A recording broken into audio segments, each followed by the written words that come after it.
Today is the beginning of one of the boldest experiments of our time, the economic experiments. Donald Trump's 100% tariff on foreign made computer chips, the beginning of all the tariffs hitting other countries, billed as a plan to turbocharge domestic manufacturing. The computer chip thing has already sent shockwaves through supply chains, riled allies, and ignited fierce debate. So, the rationale, the fallout, and what it really means. President Trump has now confirmed a 100% tariff on all imported semiconductors unless companies manufacture in the United States. Firms like Apple, Nvidia, TSMC, with substantial US investments, will receive exemptions.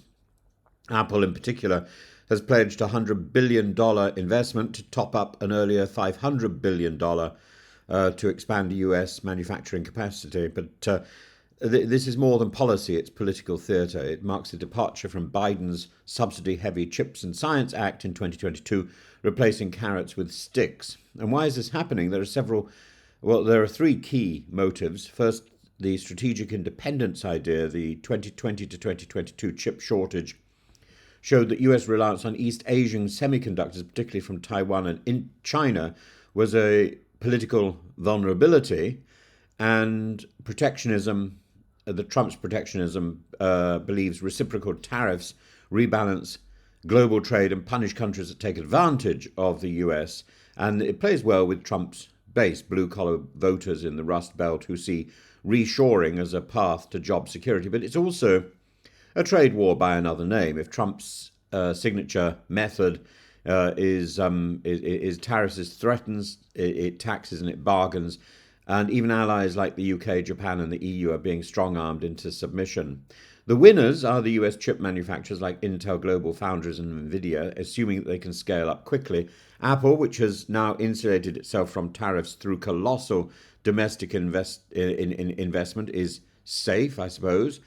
Trump, politically for now, appears to talk strong on trade, manufacturing, and national security, but the losers are consumers, who will face higher costs for electronics, cars, appliances, and more, and export-heavy economies, especially in Asia. The Philippines Semiconductor Association has warned of devastating consequences, with 70% of its exports now facing penalties. And Europe, which has had to accept humiliating 15% tariffs while pretending they're part of a deal. Toyota alone expects to have a £7.1 billion hit from tariffs this year. Honda profits are already down by 50%.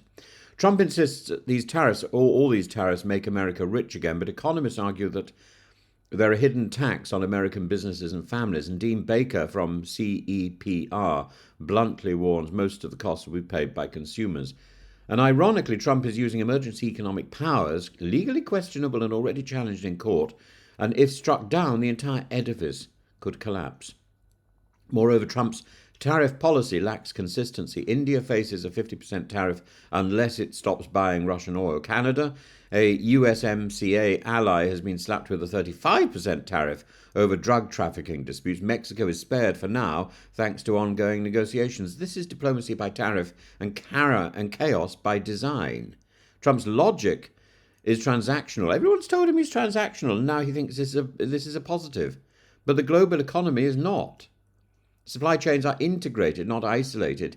TSMC makes chips in Taiwan, but they're needed by Apple in the US, Samsung in Korea, and automakers in Germany. Europe, desperate not to rupture NATO relations or inflame Trump, has kowtowed. Keir Starmer and Ursula von der Leyen have each stood beside Trump in photo ops to save face.